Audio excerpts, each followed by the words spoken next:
Walo ka balay ang nangaguba atol sa kusog nga hangin ug ulan sa Mlang, Cotabato. Samtang Intertropical Convergence Zone ang makaapekto sa panahon sa Mindanao. Ano yung report? Hapon ni atong Sabado dihang nasinati sa Barangay Dugong, Mlang, Cotabato ang kusog nga hangin ug ulan sa lugar. Sa report sa MDRRMO sa Mlang, anaa sa 8 ka mga balay ang gipahapa. Gani dunay atop sa uwang balay nga nang lupad tungod sa kusog nga hangin. Wala hinoy nasamdan sa hitabo human nakaikyas ang mga residente.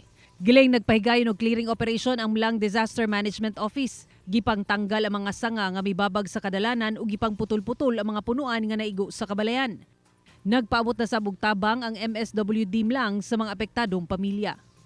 Sumala sa pag-asa, walay low pressure area o bagyo sulod sa Philippine Area of Responsibility. Intertropical Convergence Zone o ITCZ ang magdala og mga pag-ulan sa dakong bahin sa Mindanao. Expected nato nga panahon sa buntag maayo ug init ang atong lakaw sa panahon.